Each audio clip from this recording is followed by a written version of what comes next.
Oh, I'll make sure people know. 10:30, yeah. Okay. Yep.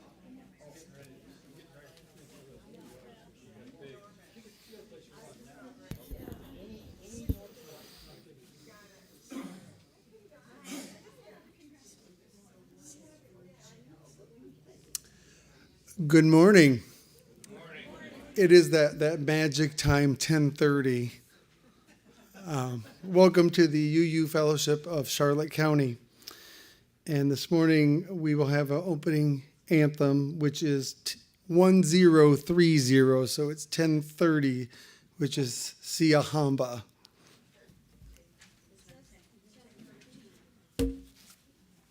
Yes, the program accidentally says 1013, but it's 1030.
Well, thank you very much to our choir this morning. As you can see, they are a small but mighty group this morning.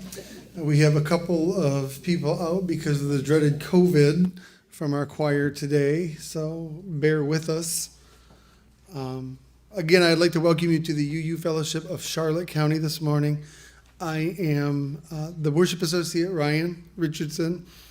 And this morning we will be joined live, basically via Zoom, so it will not be a video. It will actually be Reverend Janet Onnie live to us online, talking about now what, thoughts of transitions, and ironically where we are going post-pandemic when we have right now 4 church members that we know of that are affected by COVID today. So we're not exactly post-pandemic. So whomever you are welcome here. And whatever your spirituality, you are welcome here. Whomever you love, you are welcome here. And if you are looking for a church where we embrace the changing landscape of life, you may have found your home. We welcome you here in the chapel or online with us wherever you may be. We ask that you silence your cell phones during our service out of respect for other church members and our choir. If you are a first-time visitor or returning visitor and would like to stand and introduce yourself this morning, we'd be happy to do that.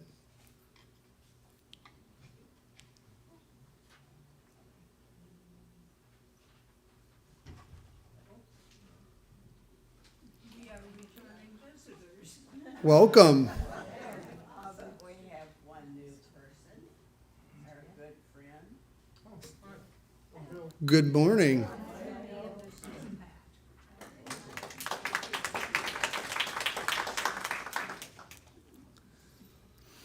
Our welcoming words this morning are entitled, "We Live More Than Once," and the poet's name is simply Ms. Moem. They say we only live once. I don't believe that's true. As we become different people, depending on what we go through. From the day that we arrive on the earth, we grow, develop, and change. So how can we remain as one when nothing stays the same? Some people are enchanted by babies, seeing magic in all they do. Of course, you also lived as a baby, but that's no longer you. Yesterday's you has gone away, but do not mourn for her, for you're all you can be today. She's just the girl you were. Now for our prelude by Ryan Smith.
Thank you very much. Now we will light our chalice, and this morning Helen is going to come up and light our chalice for us.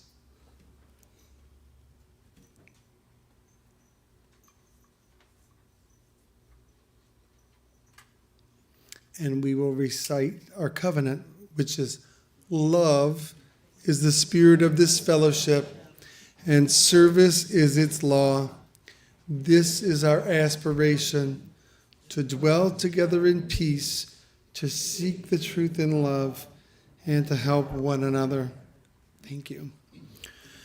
So our reading for this morning is actually pretty famous, and the first time it was read was in 1992, and it was from the inauguration of President Bill Clinton.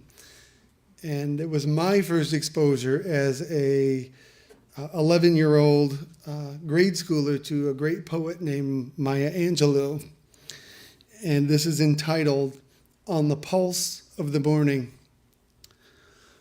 A rock, a river, a tree, host to species long since departed, marked the mastodon, the dinosaur, who left dried tokens of their sojourn here. On our planet floor, any broad alarm of their hastening doom is lost in the gloom of dust and ages. But today, the rock cries out to us, clearly, forcefully, "Come, you may stand upon my back and face your distant destiny. But seek no haven in my shadow.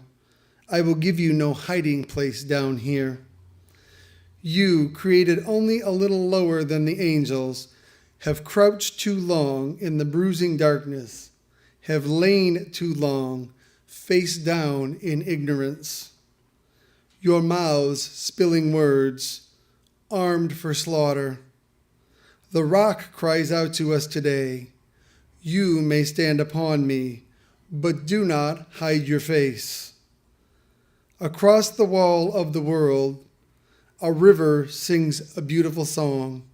It says, come rest here by my side. Each of you, a bordered country, delicate and strangely made proud, yet thrusting perpetually under siege. Your armed struggles for profit have left collars of waste upon my shore, currents of debris upon my breast. Yet today I call you to my riverside, if you will study war no more. Come, clad in peace, and I will sing the songs the Creator gave to me when I and the tree and the rock were one. Before cynicism was a bloody sear across your brow, and when you yet knew you still knew nothing, the river sang and sings on. There is a true yearning to respond to the singing river and the wise rock. So say the Asian, the Hispanic, the Jew, the African, the Native American, the Sioux, the Catholic, the Muslim, the French, the Greek, the Irish, the rabbi, the priest, the sheik, the gay, the straight, the preacher, the privileged, the homeless, the teacher. They hear, they all hear the speaking of the tree. They hear the first and last of every tree speak to humankind today. Come beside me, here beside the river.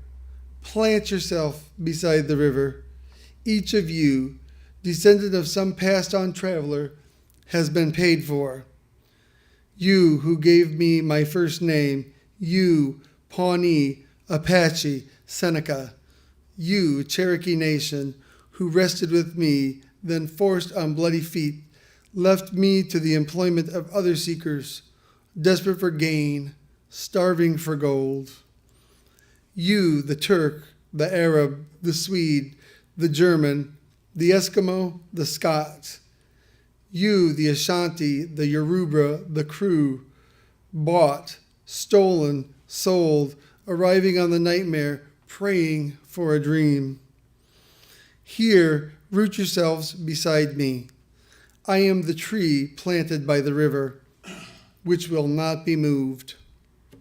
I, the rock, the river, I, the tree, I am yours. Your passages have been paid. Lift up your faces. You have a piercing need for this bright morning dawning for you. History, despite its wrenching pain, cannot be unlived, but if faced with courage, need not be lived again. Lift up your eyes upon this day breaking for you. Give birth again to the dream. Women, children, men, take it into the palms of your hands. Mold it into the shape of your most private need. Sculpt it into the image of your most public self. Lift up your hearts. Each new hour holds new chances for a new beginning. Do not be wedded forever to fear, yoked eternally to brutishness. The horizon leans forward, offering you space to place the new steps of change. Here on this pulse of this fine day, you may have the courage to look up and out and upon me, the rock, the river, the tree, your country, no less to Midas than the mendicant, no less to you now than the mastodon then. Here on the pulse of this new day, you may have the grace to look up and out and into your sister's eyes and into your brother's face, your country, and simply say, very simply, with hope, good morning. And that poem inspired me to find out who Maya Angelou was. And I found a book that was very life-changing for me at the time that was called I Know Why the Caged Bird Sings. And I was going through a horrible childhood, a lot like what the book described, and it kind of got me into a different mindset, that if this woman could go through all of these horrible things in her life and stand in front of the world for the President of the United States, that I could do it for myself. So that's why I picked that for today. Please join us in singing number 1020, which is Woyaya.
this is the time in the service that we turn to our joys and concerns and our book of life.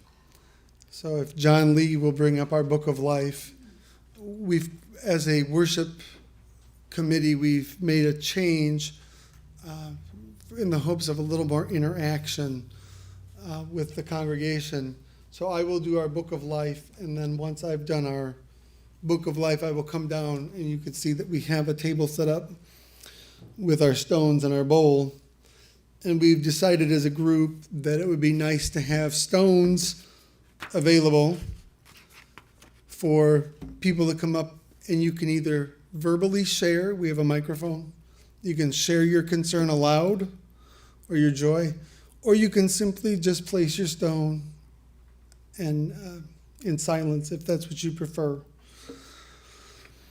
So I will start with the book of life this morning, and this one is from Shelley, who will be your new worship associate next week.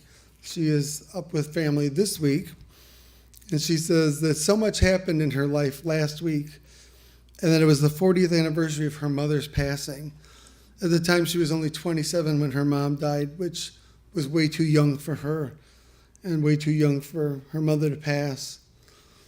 And she's remembering that on October 4th, her dad would have been 99. And she is thinking and sending love and comforting thoughts to her son named Ryan and his family as they said goodbye to Baylor, which was a loving and devoted dog that has passed away. Most of all, probably her grandson Tucker will be missing the dog very much. And she is also sending loving thoughts to her former husband and his family for the passing of his younger brother Gary. So she had a lot going on top of traveling this week. And hopefully maybe she will have an easier week coming. And then I have one from Jackie, which is talking to us about keeping her friend Joanne in our thoughts and prayers as she has a compound fracture of her L1 vertebrae. So we will keep Joanne in our thoughts and prayers. And I will come down to the bowl of stones. And I will start by placing stones both for Shelley and for Jackie, and invite anyone up that would like to come and share to join us.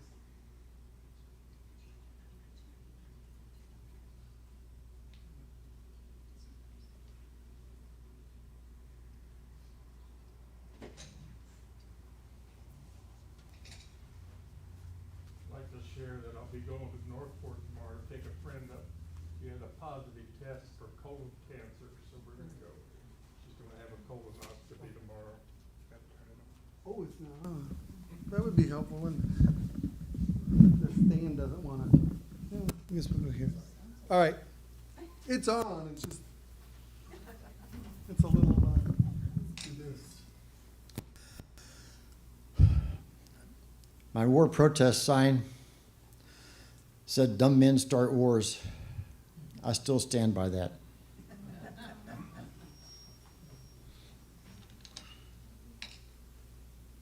I want to face everybody, actually, to thank them. I want to thank everybody who showed up on the 10th at the Port Charlotte School Board meeting about the banning of books.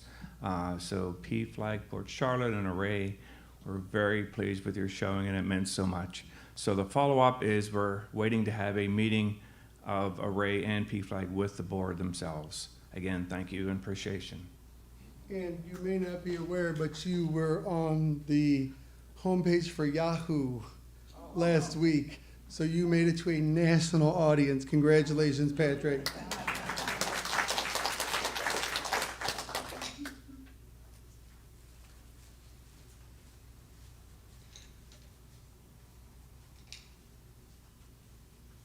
I want to put this in for all those who are in the hospital and having difficulties. Right now, I talked to Marcia, called her, and she answered, and she was in the middle of a transfusion. And she's feeling, as they all were, they love to get messages and hear from people and cards and stuff, because it's, especially the people in Southport who are isolated, LP, Linda, and Marcia actually also, so, thank you.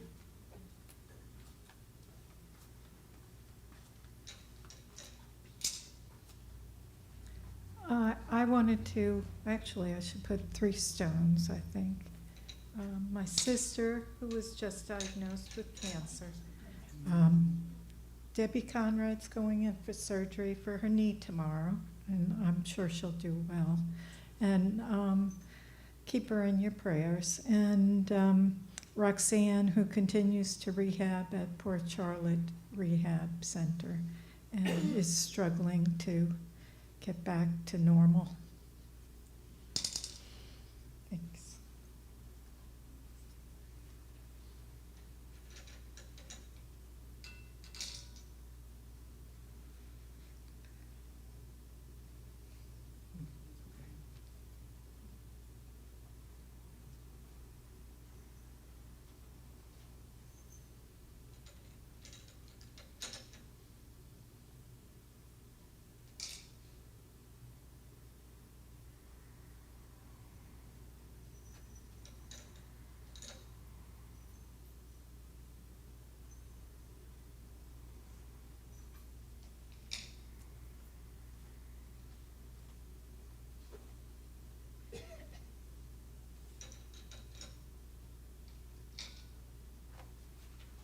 Hi, I wanted to thank this congregation for coming out for the school board meeting. I have a gay son, and his representation in school was very helpful for him to be the man he is today. And I just wanted to say that, you know, when they freed the camps, the concentration camps in Germany, the people who were homosexuals and labeled still had to go back to prison. They had served their sentences of the German laws, and people don't realize that they were expressly prosecuted for that. Again, thank you very much for your support.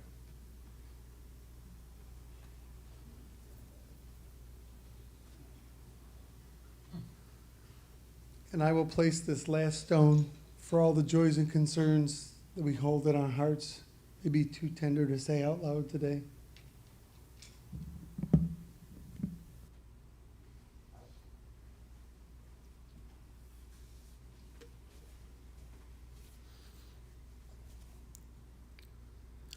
For our meditation today, our reading before our moment of silence is called The Veil by E.F. Hayward.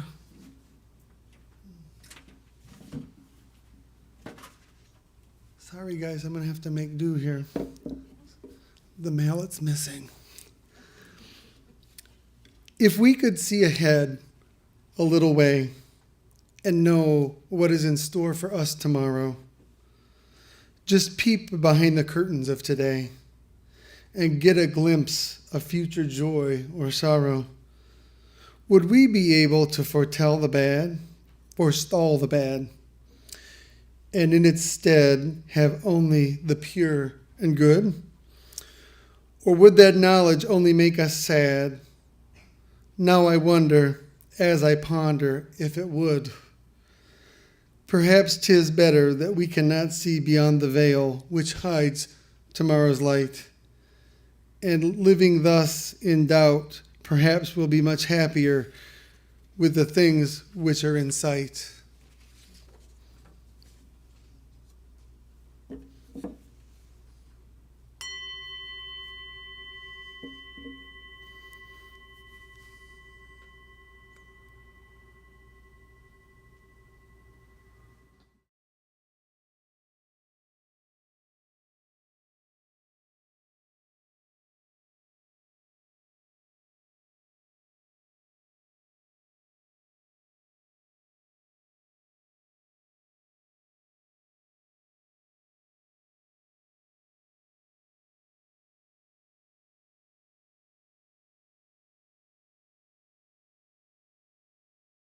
Join us in number 123, Spirit of Life.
So this morning, we'll be joined live from cyberspace by the Reverend Janet Onnie. And Reverend Janet Onnie, like many UU ministers, is she here? Well, hi, Reverend Janet Onnie. I'm going to do your introduction briefly, and then I'm going to turn it over to you. So she entered seminary as a second career path, and she did her undergraduate degree in performance from the Royal Schools of Music in London. And so she served as the principal flutist for the Washington Balalaika Society. I'm sure I totally slaughtered that, I'm sorry. And the Bermuda Philharmonic Orchestra. She also maintained a private music teaching and consulting practice. Reverend Onnie graduated cum laude with the Master of Divinity from the Florida Center for Theological Studies in 2008. Her postgraduate work was at the Meadville Lombard at the University of Chicago and Starr King at the University of California, Berkeley, which for those of you that have been around the UU community for a while, those are both pretty impressive places. She is a certified facilitator and trainer for our OWL or Our Whole Lives UU religious education regarding human sexuality. And she is also part of the UU Ministers Association program, Who Are Our Neighbors. She became the first settled minister at the Fellowship of Marion County, which is now Tri-County UU, in 2014, after serving as their consulting minister from 2011 to 2014. And in 2021, Reverend Onnie retired from her full-time position with the fellowship, and she and her husband moved to Staunton, Virginia. Since then, she's returned to her musical roots, playing flute in a local community band, coaching the local youth symphony, and volunteering at the Staunton Music Festival. She is also serving remotely as a sabbatical minister for the South Fraser UU in Canada. So please, everybody, give a nice welcome to Reverend Janet Onnie.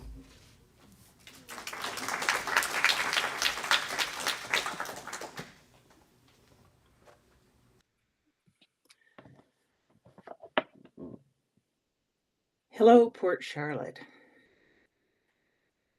Continuing in the spirit of Maya Angelou's poem you heard this morning, I want to begin our meditation with a poem by Nobel Prize winner Wisława Szymborska entitled Utopia. Island, where all becomes clear, solid beneath your feet. The only roads are those that offer access. Bushes bend beneath the weight of proofs. The tree of valid supposition grows here with branches disentangled since time immemorial. The tree of understanding, straight and simple, sprouts by the spring called, now I get it. The thicker the woods, the vaster the vista, the valley of obviously. If any doubts arise, the wind dispels them instantly. Echoes stir unsummoned and eagerly explain all the secrets of the worlds.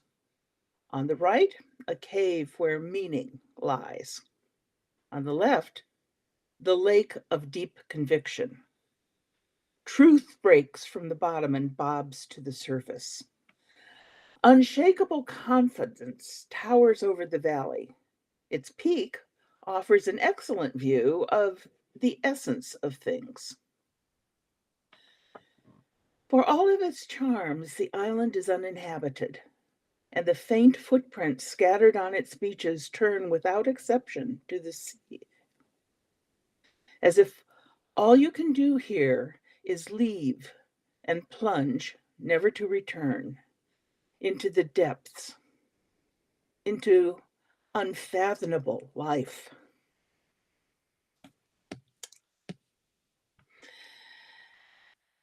There has been a lot of hand-wringing in the past 10 years or so over the decline of church attendance and the rise of the nuns. The white Protestant utopias of the past seems to have plunged into the depths of irrelevancy. These conversations have been happening mostly in Western industrialized countries. That would be us.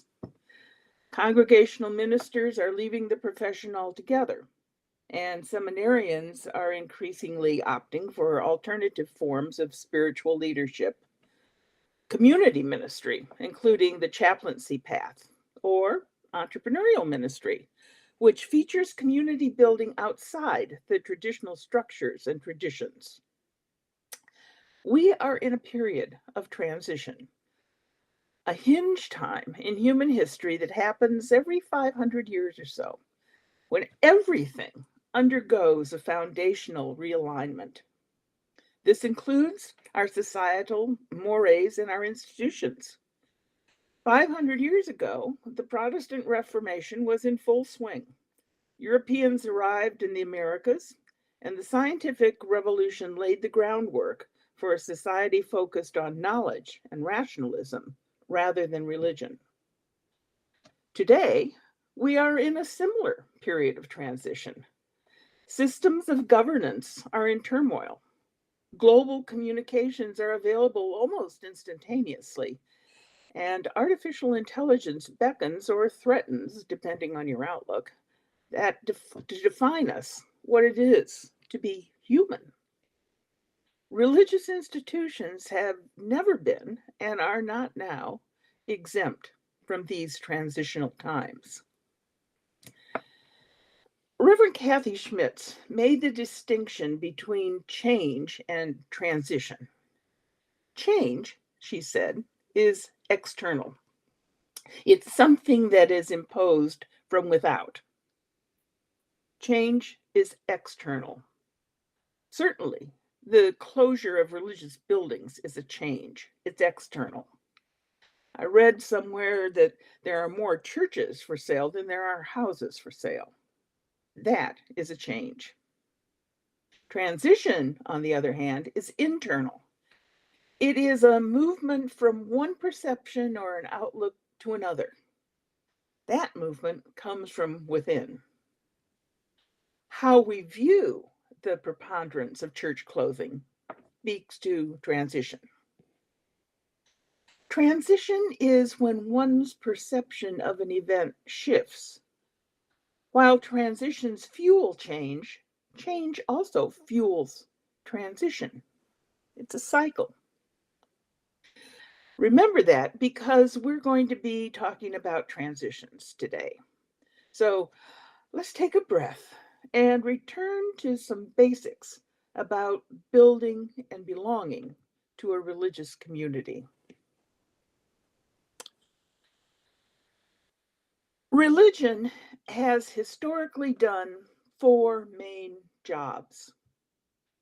First, it provides a framework for meaning making, whether helping our ancient ancestors explain why it rained when it rained, or helping us today make sense of why bad things happen to good people.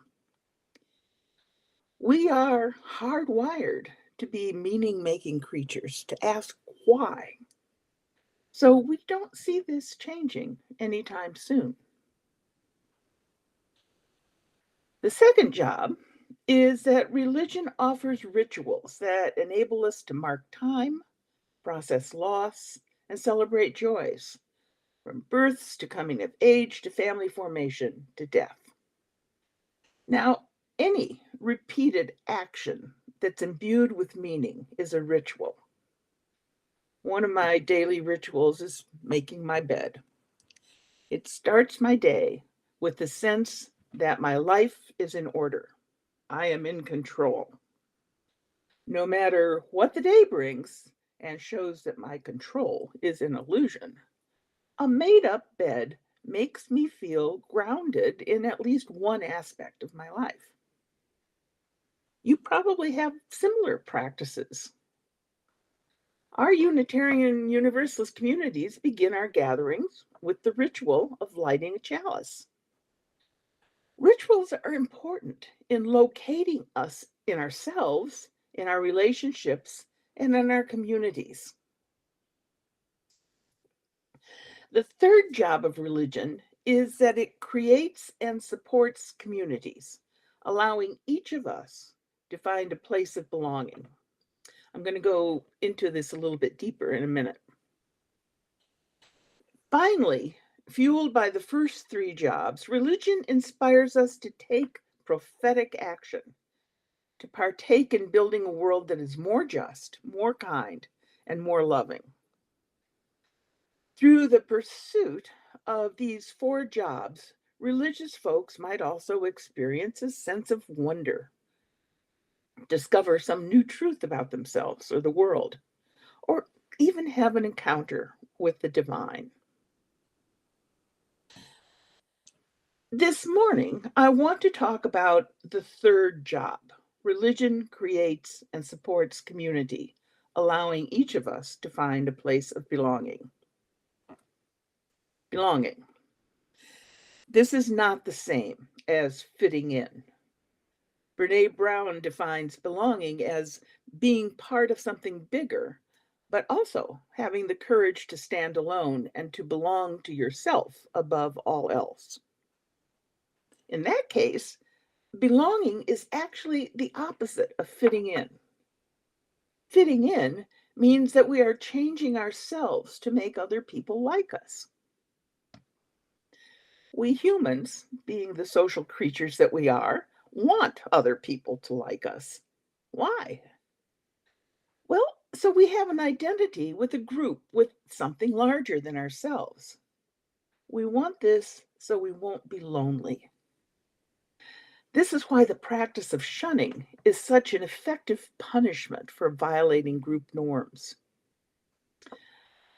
I once had a member of the congregation who came to the congregation with a love for debate. His views on topics like gun control and immigration were such that there was always plenty of room for discussion, and it was often heated. Over time, most of the congregation steered clear of him, and he eventually left. He was not one of the like-minded people we Unitarian Universalists so cherish.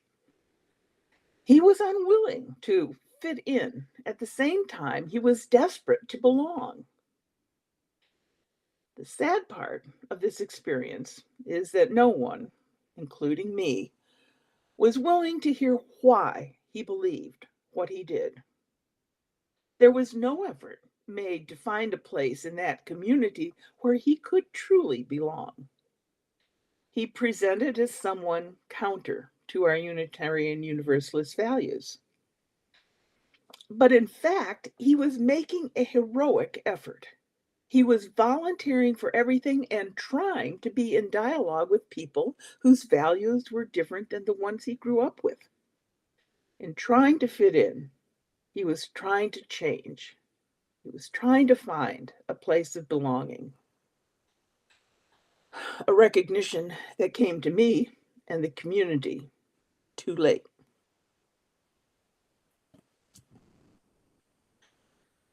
There have been lots of studies done to discern why people leave their religious communities. The COVID pandemic certainly was and is a factor. We were forced into isolation and had to learn new ways of being in relationship, or not. I can't tell you how many times I've heard introverted folks say, what a relief it was not to have to get up, get appropriately dressed, and drive to church to interact with everyone. Zoom was a welcome tool for building and maintaining relationships at a pace less frenetic than the after-church coffee hour, which, by the way, ranges from discomfort for introverts to torment for our visitors. But generally, it was found that there was no one reason for the exodus. People just drifted away in favor of participating in children's sports, seeing friends, exhaustion from overwork, doing their chores, or having jobs that required them to work on Sundays. Sari Rice from the Congregational Consulting Group notes that our culture is migrating away from institutional associations like churches toward connectional association. They're still voluntary, but with association taking place through connection or relationship rather than membership. Now, while membership in institutions like Rotary and congregations is declining, social media like Instagram are full of groups who share specific interests. In this sphere, joining takes the form of clicks and comments rather than a roll of members. For centuries, houses of worship have been the center of their communities, where people meet their friends and partners, where they raised their kids, where they found solace, where they broke bread, where they organized around important issues. It used to be that one of the first questions asked to newcomers in a community was, "Where do you go to church?" In my semi-rural part of the world, that's still a question I hear. But in larger, more metropolitan areas, the question is more likely to be, what do you do? Work has replaced religion as an identifier. So have other identifiers. Name a hobby or a pursuit, and there is probably a community devoted to it. In the United States, some folks have replaced religion with politics, which explains a lot about the political scene today. Daniel Williams, the author of The Politics of the Cross, found that people hold on to their politics when they stop attending church. In fact, people become even more entrenched in their political views when they stop attending services. Being part of a religious community often forces people to get along with others, including others with different political views. And it may channel people's efforts into charitable work or forms of community outreach that have little to do with politics. Leaving the community removes those moderating forces, opening the door to extremism. And extremists will find each other because they, like everyone else, have a deep-seated need to belong to something larger than themselves. Let me say that again. Extremists will find each other because they're like everyone else. They need to belong to something larger than themselves. Jim Davis and Michael Graham have written a book entitled The Great Dechurching,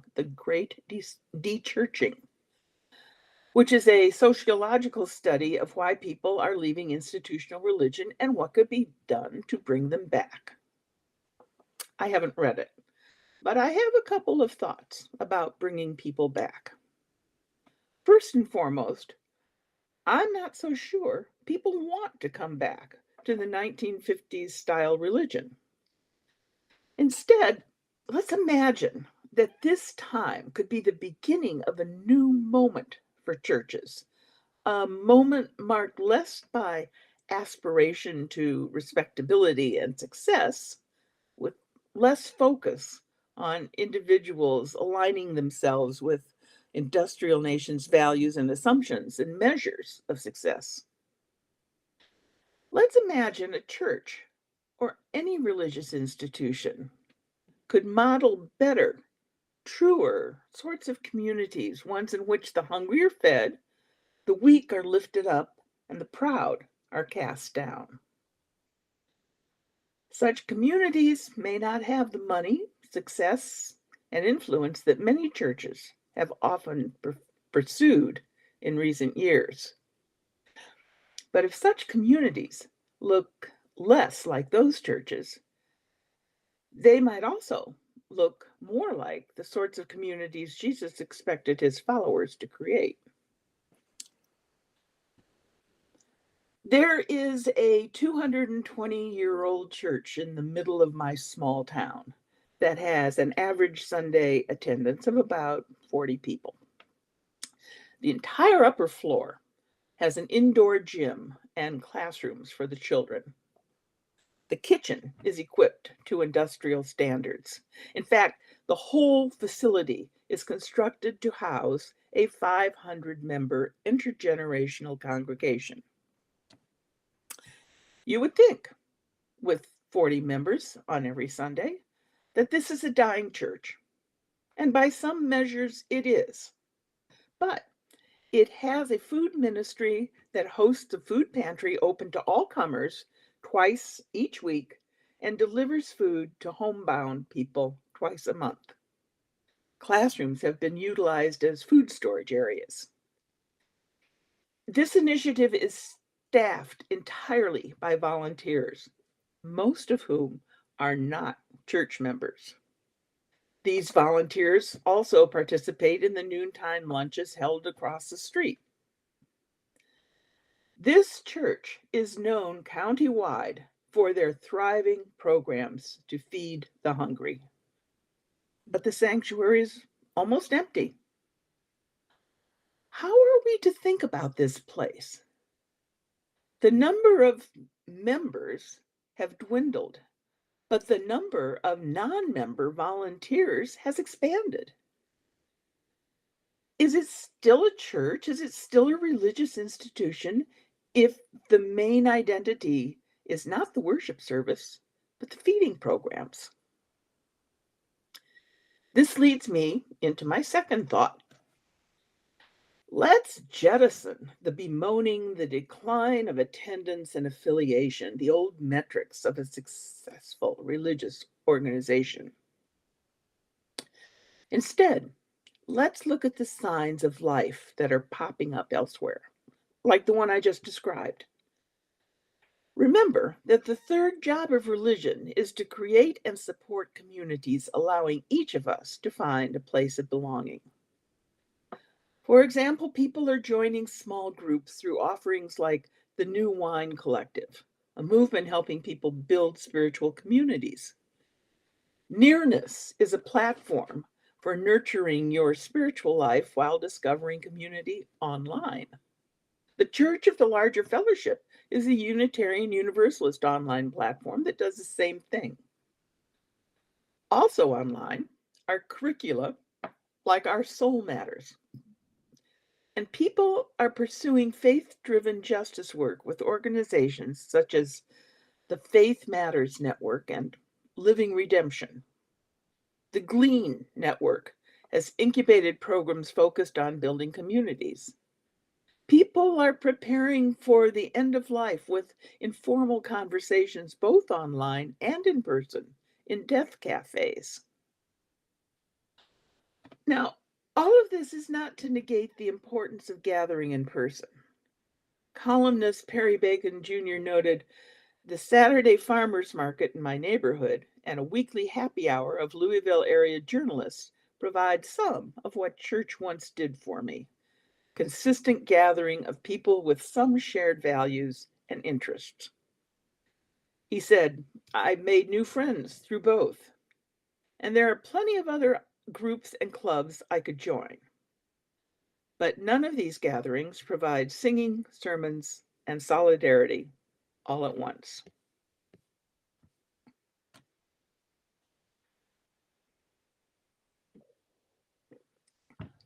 What Bacon describes is a melding of the institutional and connectional form of association.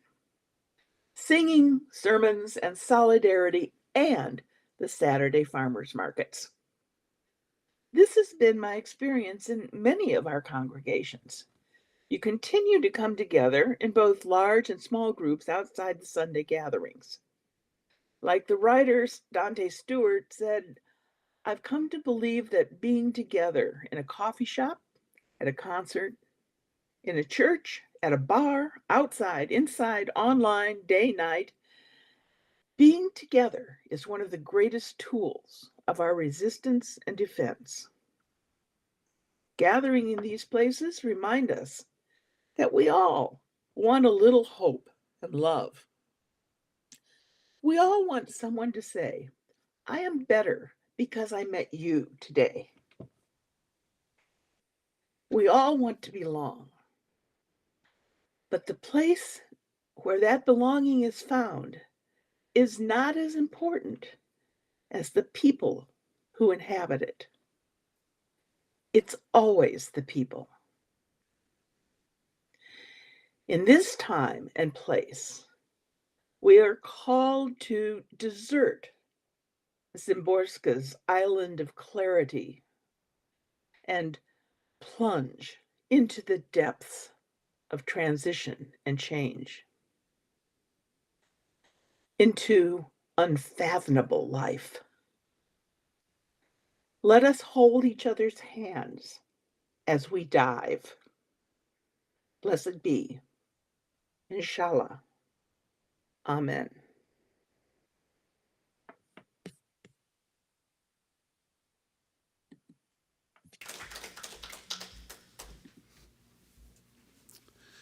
Thank you very much, Reverend Janet. We will sing number 163, which is For the Earth Forever Turning.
The purpose of the church is to encourage all who gather here to grow more generous in spirit and in action.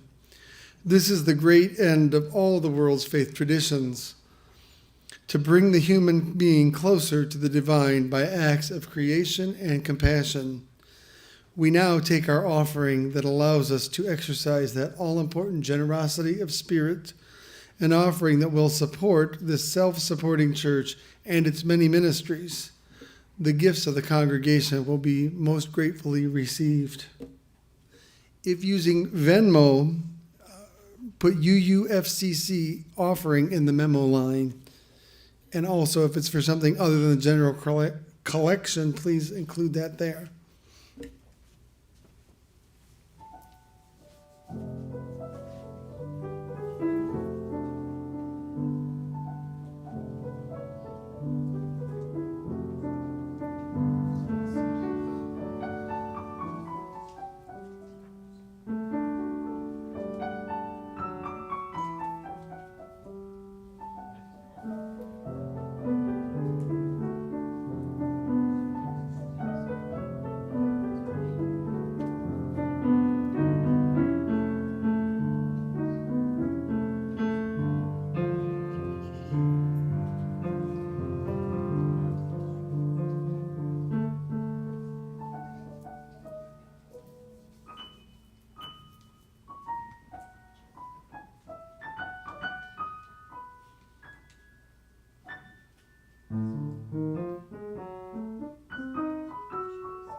Now we turn to our life of the community.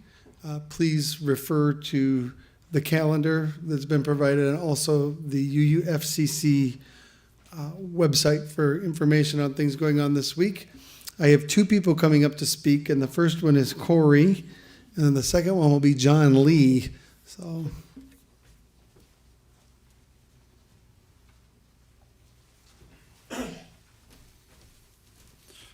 how's everybody doing this Sunday? How many of you read your updates this week? Mary Jane, I'm not liking this number. So if you paid attention to the updates, you will see that the tech team has been working hard to implement a ticketing system.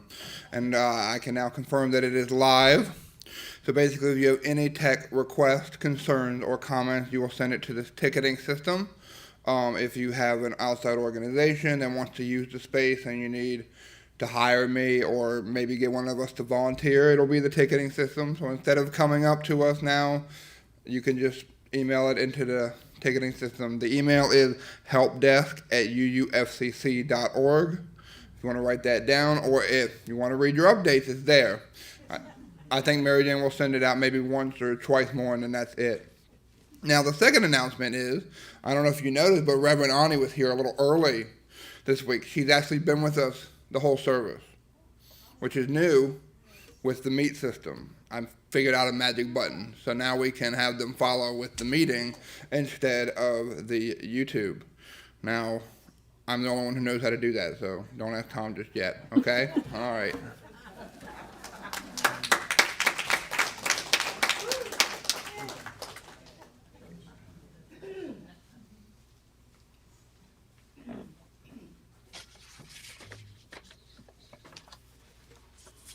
If anybody has noticed, the front bed along Forest Nelson, the front of the building, we've got new plants, mostly native and Florida-friendly plants. We left some, we put some new in, and when I say we, it was mainly Laura and Don L. I supervised. Wednesday afternoon, we're having a load of 105 bags of mulch delivered. Thursday morning, at 8 a.m., anybody willing to come and help spread mulch is certainly welcome, because I'll be supervising Laura. And I don't know if Don's going to be over COVID yet, but you're certainly welcome to join us at 8 a.m. Thursday morning. If we have 3 or 4 people, it shouldn't take more than, I don't know, a week or two. No, hopefully no more than a couple hours. In addition, to help offset the cost of the mulch, if you're so inclined, there's a little pot, this kind of little pot, on the table out front for the mulch fund. It says flowers on one side. Anyway, if you're so inclined, please drop a few bucks in. We're just trying to offset the cost of the mulch. We are using the Melaleuca mulch, which is made from an invasive species of trees. We're not killing cypress trees or hardwood trees to mulch the front. If you have anybody has any questions, please feel free to see me after the service. Thank you. also, join us for coffee and birthday cake to celebrate birthdays, which include Susie turned 39 today, Dr. Mike and Kathy G, and any other October birthdays. So that will be out. Sue Burgess as well. I heard a little bird that said, so Sue's 38 this year. So join us out in the fellowship hall for coffee, cake, refreshments. And for those of you that want to do lunch bunch today, we are going to go to Healthy Pho, which is on Cochrane Boulevard. I chose that for a couple of reasons, tummies and dietary issues, and also they're very easy to get into. Those of you that came last week to Cheddar's saw that it was a little chaotic. They didn't have our table ready, and we sat for a long time waiting. I was also reminded today to let you guys know that there's a PFLAG membership drive, which is still going on out at the table outside the two doors here, and people are encouraged to help. And I just kind of wanted to say again for the book ban issue that we've talked about a little bit here. People do not realize, but something like 89% of the book bans in the state of Florida have been one or two people. The entire state, it's one or two people. And so for the rest of us to stand up against one or two extremists and make national news in progress, which is wonderful, to show people that Florida is not this horrible place that it's being portrayed to be in the media at this point. My closing words today are from the one and only Henry Wadsworth Longfellow, and it is, "The tide rises, the tide falls. The tide rises, the tide falls. The twilight darkens, the curlew calls. Along the sea sands deep and brown, the traveler hastens toward the town, and the tide rises, the tide falls. Darkness settles on roofs and walls, but the sea in darkness calls. The little waves with their soft white hands efface the footprints in the sands, and the tide rises, the tide falls. The morning breaks, the steeds in their stalls stamp and neigh as the hostler calls. The day returns, but nevermore. Returns the traveler to the shore, and the tide rises, and the tide falls." May it be so. We will extinguish our chalice.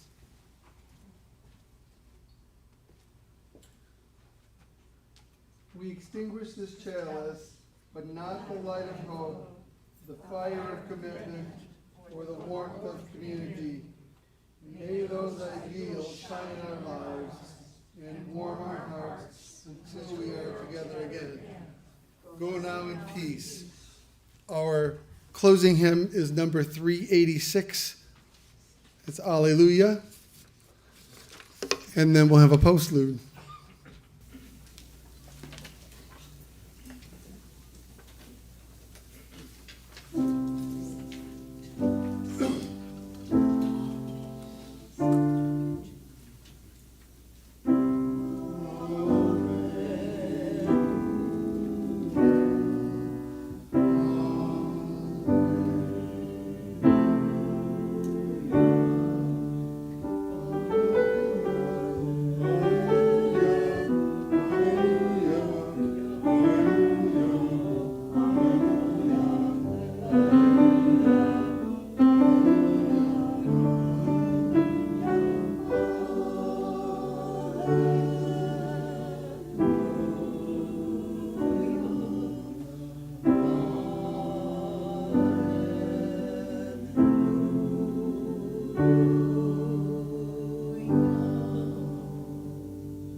you good.